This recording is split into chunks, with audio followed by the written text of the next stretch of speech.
The massive chamber floated silently in the darkness of space, orbiting a dying neutron star that pulsed with faint red light. Inside, 12 representatives from the most powerful civilizations in the galaxy gathered around a circular table made of pure crystal.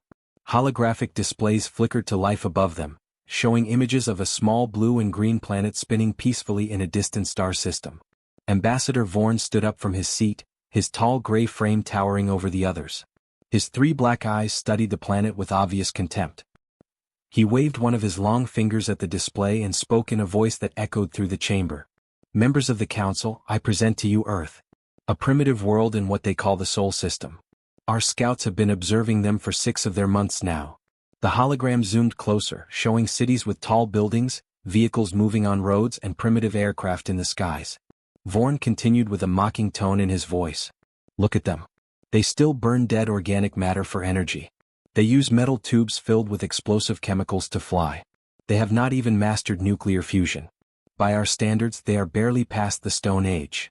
Commander Drask of the Korvathi military leaned forward in his seat. His reptilian features twisted into what might have been a smile. He pulled up additional data on his personal screen. What makes this world valuable? He asked, though his tone suggested he already knew the answer. Vorn manipulated the hologram to show scans of Earth's interior and surface. Water.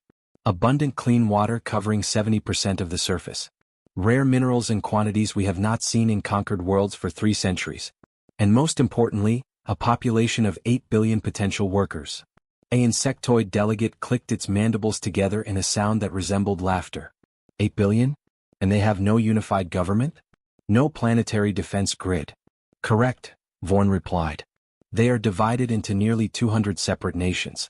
They spend most of their resources fighting among themselves over invisible lines they draw on maps. They have something called nuclear weapons, but these are primitive fission devices. Dangerous to themselves, harmless to our shielded vessels.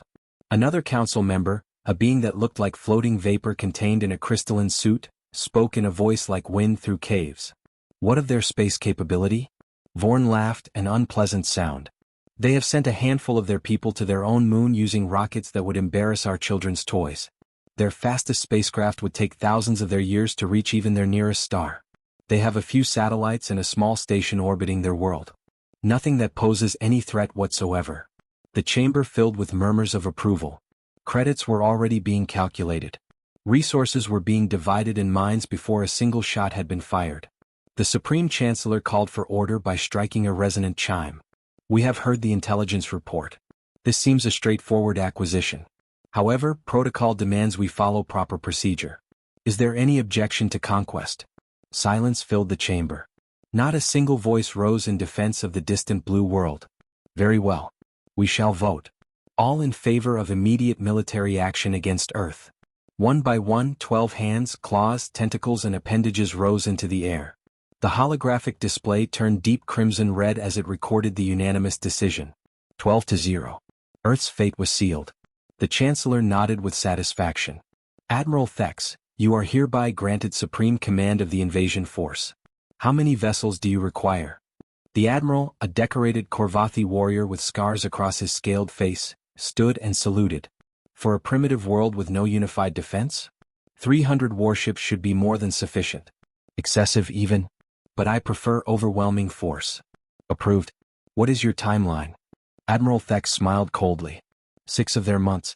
Perhaps less. We will broadcast the standard surrender demand when we arrive. If they refuse, we demonstrate our power by destroying one of their cities. They will capitulate within days. Standard conquest protocol. The council members nodded in agreement. This was how it always went. Show up with superior force, make demands, destroy something to prove your seriousness, and watch the primitives fall over themselves to surrender.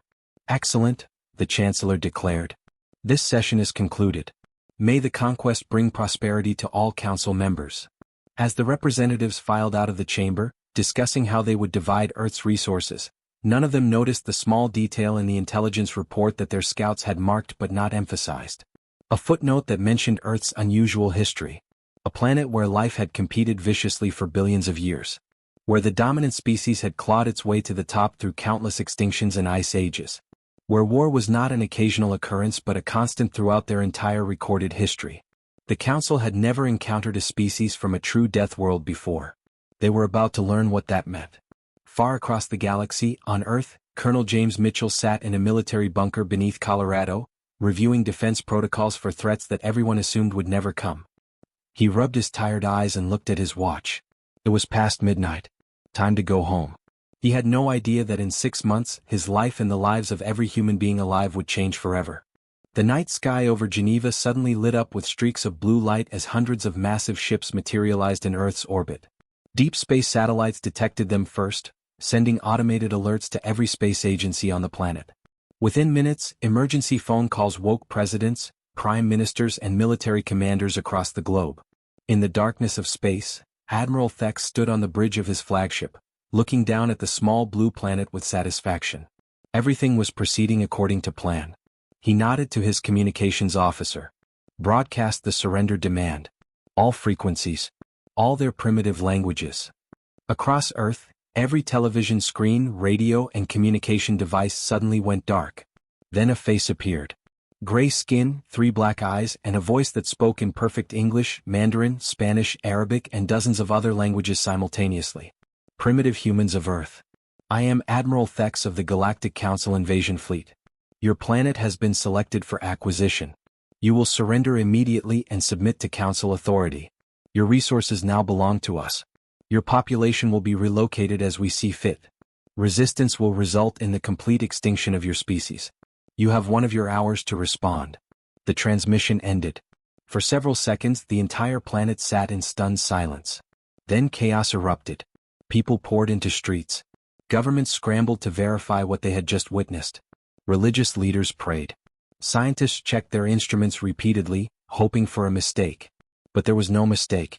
The ships in orbit were real and they were waiting. In the emergency United Nations Assembly, representatives from every nation gathered via secure video conference. Faces that had been enemies just hours before now looked at each other with a new understanding. Their old conflict suddenly seemed incredibly small. Secretary General Robert Harrison stood before the assembly, his face grave but determined. I have been in contact with every member nation. Despite our many differences on this matter, we are united. Earth's answer to these invaders is simple. We will not surrender. We will not submit. We will fight. The vote was unanimous. When Admiral Thex received Earth's defiant response, he could not believe it. In 300 conquests across the galaxy, no primitive species had ever refused. He felt insulted.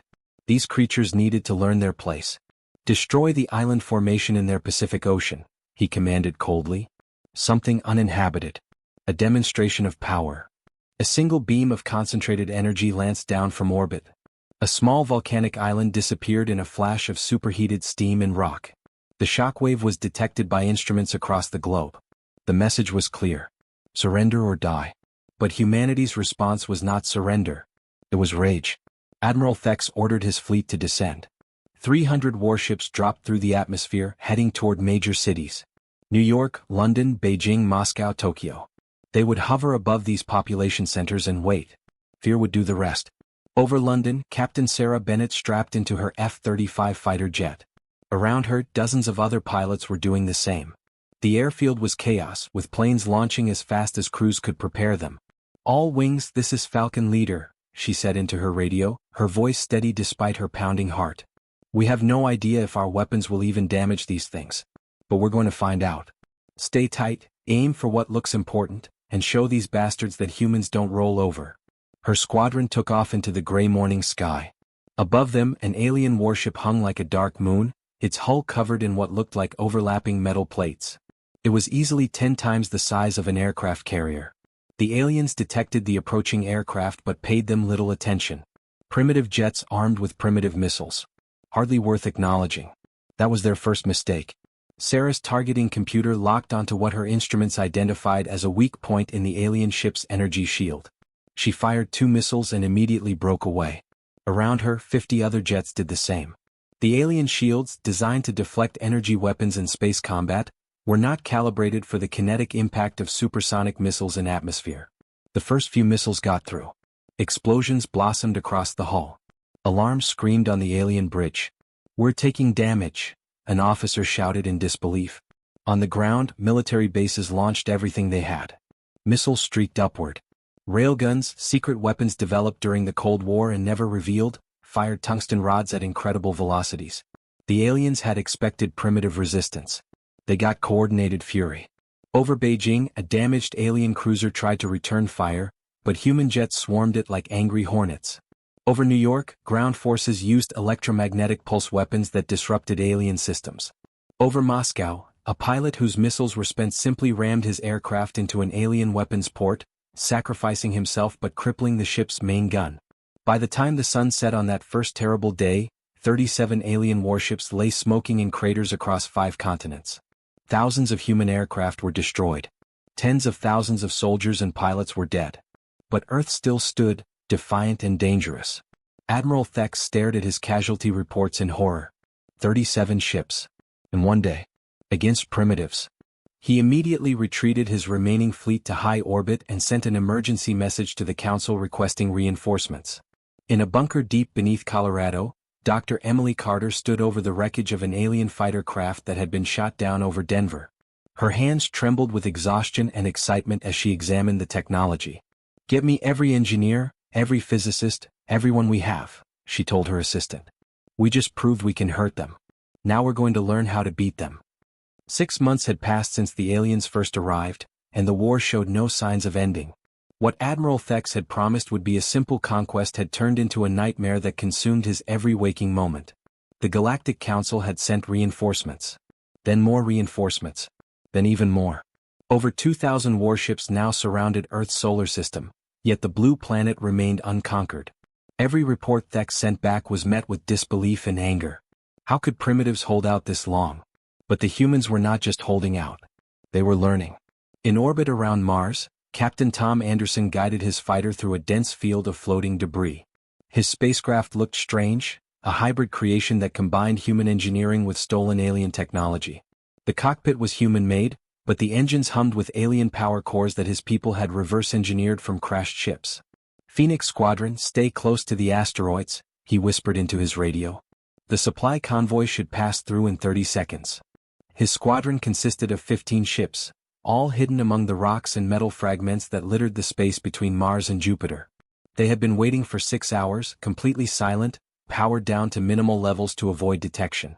The alien supply convoy appeared right on schedule. 8 massive transport ships surrounded by 20 armed escorts, carrying food, ammunition, and replacement parts for the invasion fleet. The aliens felt safe this far from Earth. They had learned to be cautious near the human homeworld, but surely this deep in space they were protected. That was their mistake. "Now!" Tom shouted. 15 human fighters erupted from hiding, missiles already launching. The aliens barely had time to react before 3 transport ships exploded in brilliant fireballs. The escort ships tried to form a defensive position, but the humans were already gone, disappearing back into the asteroid field like ghosts. The alien commander screamed orders, sending his ships chasing after the attackers. But the asteroids were a maze, and the humans knew every hiding spot. 2 alien escorts collided with each other trying to navigate the narrow passages. Another took a mine that had been placed weeks earlier, just waiting for someone to trigger it. By the time the surviving aliens retreated, Tom's squadron was already halfway to their secret base on one of Jupiter's moons. They had lost 2 fighters but destroyed or damaged 11 alien ships. For humans this was considered a victory. They could not win fair fights, so they did not fight fair. This was the pattern that had emerged over 6 months of war. The aliens tried to fight with honor and proper military tactics. The humans fought to survive, using every dirty trick they could imagine. On Earth, in what remained of London, Prime Minister Helen Clark stood among ruins and spoke to cameras broadcasting to the entire world. Half the city was rubble. St. Paul's Cathedral was nothing but a crater. But her eyes were fierce and unbowed. "We have lost 3 billion of our brothers and sisters," she said, her voice carrying across the devastated planet. "Every major city has been bombed. Our world is scarred. But we are still here. Still fighting. And every day we grow stronger." She gestured to the sky where human fighters patrolled constantly. "A year ago we barely understood how their shields worked. Now we build our own. 6 months ago we could not travel faster than light. Now our ships strike at their colonies 30 light-years away. They thought we were primitives. They were wrong." The broadcast ended, but her words echoed across Earth and beyond. Human engineers worked around the clock in underground factories, building weapons that combined human creativity with alien technology in ways that should not work but somehow did. They ignored proper scientific procedures, mixed incompatible systems, and pushed everything beyond safe limits. The results were often unstable and dangerous, but they worked. Admiral Thex sat in his command chair, reading the latest reports with growing dread. Another supply depot destroyed. Another patrol ambushed. Another colony hit by human raiders who struck without warning and vanished before reinforcements could arrive. His second-in-command approached nervously. "Sir, the Council is demanding an explanation. They want to know when Earth will surrender." Thex laughed bitterly. "Surrender? These humans do not know the meaning of the word. Do you know what I saw in the last battle? A human pilot whose weapons were empty flew his ship directly into our destroyer's engine core. Killed himself just to damage us. What kind of species does that?" The officer had no answer. "I have fought in 40 campaigns," Thex continued quietly. "I have conquered worlds with technology far beyond Earth's. But I have never encountered an enemy like this. They do not fight to win battles. They fight to survive. And there is nothing more dangerous than a species fighting for survival." In deep space, far beyond Pluto, a human vessel arrived at a Galactic Council listening post. The station was small, lightly defended, considered safe because of its remote location. The human ship, commanded by Lieutenant David Reed, approached slowly. The aliens detected them and sent a warning transmission. The human response was to launch every missile they had. The listening post exploded, and the human ship immediately jumped to faster-than-light speed, escaping before any response could arrive. But they left something behind. A message beacon broadcasting in all Council languages. The words were simple but terrifying. "This is humanity. Leave our world alone or we will bring this war to every one of your planets. We do not want to fight you across the galaxy. But we will if we must. You came to our home. You killed our families. You wanted war. Now you have it. Choose wisely what happens next." The message repeated endlessly, a promise and a threat. Admiral Thex received a copy of the transmission and knew with absolute certainty that his people had made a terrible mistake. They had not invaded a primitive world. They had kicked a sleeping monster and now it was awake and very, very angry. 2 years had passed since the Galactic Council voted to invade Earth, and the galaxy was burning in ways none of them had imagined possible. General William Cross stood on the bridge of the human warship Defiance, watching through the viewscreen as the Zavrathi homeworld grew larger. The planet looked peaceful from orbit, with its purple oceans and silver cities gleaming in the light of twin suns. But General Cross was not here for sightseeing. "Target their orbital defense platforms only," he ordered his weapons officer. "Remember our rules. Military targets. No civilian casualties." His fleet of 30 ships, small by galactic standards but deadly in human hands, moved into position. The Zavrathi had been among the loudest voices calling for Earth's destruction. Their ambassador had laughed at humanity's primitive state and called the invasion a profitable business opportunity. Now they would learn the cost of that decision. The human ships fired with precision. Magnetic accelerator cannons, reverse-engineered from alien technology but improved with human modifications, tore through the defense platforms. Within 20 minutes, the entire orbital defense network was floating debris. General Cross opened a communication channel to the planet below. "This is General William Cross of Earth. We have destroyed your military capability in orbit. Your cities are unharmed. Your people are safe. We are not monsters like you tried to be. But understand this clearly. If the Council does not withdraw from our solar system, we will visit every single one of your worlds and do the same. The choice is yours." He cut the transmission and ordered his fleet to jump away. The entire attack had lasted less than an hour. On the Zavrathi homeworld, government officials stared at their screens in shock. Their mighty defenses, which had stood for 3,000 years, were gone. Yet their city stood untouched. The humans could have killed billions but chose not to. The message was clear and terrifying. Earth was showing mercy but also showing they could strike anywhere, anytime. Within 2 days, the Zavrathi government formally withdrew from the Council and sued for peace with Earth. Ambassador Vorn sat alone in his chamber on the Council station, watching his career and his civilization crumble. He had been so certain. So confident. Earth was primitive. The invasion would be easy. He had seen the intelligence reports himself. But intelligence reports did not capture the human spirit. They did not measure determination or adaptability or the absolute refusal to surrender. The reports showed weapons and technology, but they missed what truly made humans dangerous. His personal screen showed the latest economic reports. The galactic economy, built on 3 millennia of peaceful stability, was collapsing. Trade routes were disrupted. Resources meant for civilian use were being diverted to the war. Species that had never experienced real warfare were panicking as human raiders appeared in their space. The council was fracturing. Every species now cared only about defending their own worlds. The unity that had voted 12-0 for invasion was gone, replaced by fear and accusations. A message appeared on his screen. Another council member was withdrawing. That made 7 species who had formally quit and sought separate peace with Earth. The remaining 5 were arguing among themselves, each blaming the others for the disaster. Vorn thought back to that vote 2 years ago. How easy it had seemed. How obvious the decision. A primitive world ripe for conquest. He had never imagined it would come to this. On Earth, in the rebuilt city of New London, Lieutenant David Reed walked through a military shipyard that had not existed a year ago. Around him, workers assembled humanity's first fully independent faster-than-light warships. Not retrofitted alien vessels, but ships designed and built entirely by humans. "It's beautiful, isn't it?" said the engineer beside him, a woman named Patricia Chin who had been a civilian aerospace designer before the war. 2 years ago I was designing passenger jets. Now I'm building starships. David nodded, looking at the sleek vessel taking shape. "We've advanced more in 2 years than we did in the previous century. We had to adapt or die." "Do you think we've won?" Patricia asked quietly. David considered the question. "We've survived. That's not the same as winning. 3 billion people are dead. Our world is scarred. Even if the Council surrenders tomorrow, we'll be dealing with the consequences for generations." In a government building nearby, President Catherine Moore reviewed casualty lists that seemed to never end. Names scrolled past her screen. Men, women, children. Soldiers and civilians. People who had died in the initial bombardments or in the countless battles since.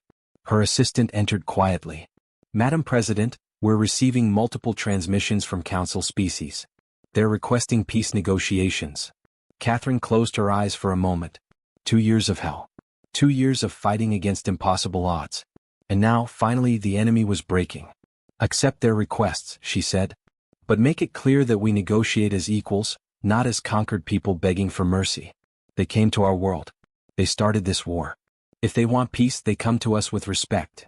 Far across the galaxy, Admiral Thex sat in a small room under house arrest. The Council had stripped him of his command and blamed him for the failure. He was not bitter about it. In truth, he understood why they needed a scapegoat. But in his quiet moments, he knew the truth. This was not his failure. It was the Council's failure. They had existed for so long in peaceful prosperity that they had forgotten what real war looked like. They thought conquest was about superior technology and overwhelming numbers. They had never fought an enemy that treated survival as the only law that mattered. An enemy that would sacrifice anything, try anything, risk anything to protect their home. An enemy born on a world so harsh that just surviving to adulthood made them tougher than most galactic soldiers ever became. The humans had a saying he had heard in intercepted communications. "Fortune favors the bold." The Council had been bold in their arrogance. Humanity had been bold in their desperation. And desperation, it turned out, was far more powerful than arrogance. A guard opened his door. "Admiral, the Council has summoned you. They want your assessment for the peace negotiations." Thex stood slowly. He knew exactly what he would tell them. The war was over. Not because humanity had won, but because the Council had lost the moment they underestimated what it meant to be human. The peace conference was held on a neutral space station hastily constructed at the edge of Council territory. It was a simple structure, lacking the grandeur of the old Council chamber. But grandeur seemed inappropriate now, with half the galaxy's economy in ruins and billions dead on both sides. Ambassador Richard Foster walked down the corridor toward the meeting room, flanked by General Alice Ward and Dr. Emily Carter. Richard was a former history professor who had been thrust into diplomacy when the world unified under threat. Alice had lost her left arm in the Battle of Mars but refused any cybernetic replacement until after the war ended. Emily was the scientist who had led the reverse engineering efforts that gave humanity its fighting chance. Behind them walked representatives from every nation on Earth. Chinese, American, Russian, African, European, Asian. For the first time in human history, they truly stood as one species. The doors opened and they entered the conference room. On the opposite side sat the remnants of the Galactic Council. Only 5 species remained. 7 had already withdrawn and made separate peace. The once mighty council looked small and defeated. Ambassador Vorn was there, though he held no official position anymore. His 3 eyes looked tired and old. Beside him sat representatives from the Korvathi military, the Insectoid Collective, and 2 other species whose names Richard had memorized but still found difficult to pronounce. Everyone sat down. The silence stretched uncomfortably. Finally Richard spoke. "Thank you for agreeing to meet. We are here to discuss terms for ending this war." The Korvathi representative, a female named Commander Kess, spoke with difficulty. "We are prepared to discuss your terms for our surrender." Richard shook his head. "This is not about surrender. This is about building something better than what existed before." Confusion rippled through the alien delegation. Vorn leaned forward. "I do not understand. You have won. You could demand tribute, territory, even enslavement of our populations. That is how galactic politics has always worked." General Alice Ward spoke up, her voice hard but controlled. "Maybe that's the problem. Maybe that's why you failed. You thought we were weak because we fought among ourselves. But we fought because we're different. We argue, we compete, we struggle. And through all that, we learn and grow." Dr. Emily Carter activated a holographic display showing data streams. "We've been monitoring unusual readings from the galactic edge. Deep space anomalies. Energy signatures that don't match anything in your databases or ours." The alien representatives looked at the data with growing concern. Their scientists had detected similar readings but had dismissed them during the war. Emily continued, "Something is out there. Something that makes our conflict look like children fighting in a sandbox. You need us as much as we need you. Because whatever is coming, it won't care about council politics or human stubbornness. It will simply come." Richard laid out a data pad on the table. "These are Earth's terms. First, immediate cessation of all hostilities across all territories. Second, full technological exchange on equal terms both ways. We teach you what we know, you teach us what you know.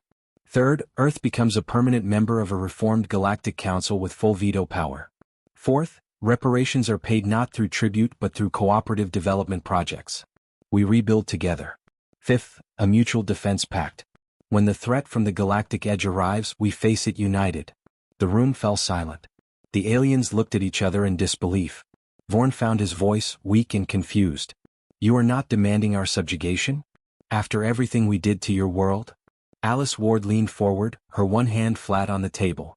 Her missing arm was a reminder of the cost humanity had paid. "We could demand that.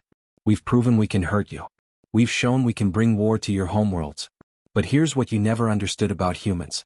We don't fight because we love war. We fight because you gave us no choice." Richard added, 3 billion of our people are dead. Every major city on our planet was bombed. We will carry those scars forever. But holding grudges won't bring them back. It won't make the galaxy safer. You made a terrible mistake, but we can choose what happens next." A younger alien representative, one who had not been on the original council, spoke up. "What? Why show mercy to those who showed you none?" Dr. Emily Carter smiled sadly. "Because we're better than that. Because revenge is easy and partnership is hard, but partnership is what the galaxy needs. And honestly, because we're terrified of what's coming from beyond the edge, and we need every ally we can get." She pulled up more data. "Our combined analysis suggests we have maybe 5 years before the anomalies reach inhabited space. 5 years to prepare. 5 years to put aside old hatreds and build something strong enough to survive. You want to waste that time on revenge? Or do you want to survive?" The Korvathi commander, Kess, looked at her fellow council members. Then she looked back at the humans. "We accept your terms. All of them. But I must ask, how can you trust us after what we did?" General Alice Ward stood up, walked around the table, and extended her remaining hand to the alien commander. "We don't trust you. Not yet. Trust is earned. But we're willing to give you the chance to earn it. That's more than you gave us." Kess stared at the offered hand for a long moment, then reached out and clasped it. The gesture was awkward, alien hand meeting human hand, but it was genuine. One by one, the other council members agreed. Papers were signed. Treaties were sealed. The war that had consumed the galaxy for 2 years officially ended not with triumph or defeat, but with an uncertain hope for something better. As the human delegation left the conference room, Richard paused and looked back at Ambassador Vorn, who sat alone looking broken. "Ambassador Vorn," Richard called out. "You called us primitives. You said conquering Earth would be profitable. You were wrong. But here's something to remember. Humans have a saying, yesterday's enemy can be tomorrow's friend. Prove us right about giving you this chance. Vorn looked up, his 3 eyes glistening. And if we fail? If we betray this trust? Richard's smile disappeared. Then you'll learn that human mercy has limits. And you really don't want to find out what we're capable of when mercy runs out. 3 years later, when the darkness finally emerged from beyond the galactic rim, when massive ships of unknown origin began attacking outer colonies, humanity and the former council species stood together on the front lines. Admiral Thex, restored to limited command, fought alongside General William Cross. Zavrathi scientists worked with human engineers. The species that had tried to conquer Earth now defended it as fiercely as humans defended their worlds. The galaxy had learned its lesson. Humanity was not primitive. They were survivors. And in teaching the galaxy that lesson, humans had also taught themselves something important. They were capable of terrible violence, yes, but also of incredible compassion. The Council had voted to invade Earth expecting easy conquest. Instead, they got a partnership forged in fire, built on respect earned through blood, and strong enough to face whatever the universe threw at them next. And Earth, the small blue world that had once seemed so insignificant, became the heart of a new galactic civilization. Not through conquest, but through the simple, revolutionary idea that former enemies could become allies if both sides were willing to try.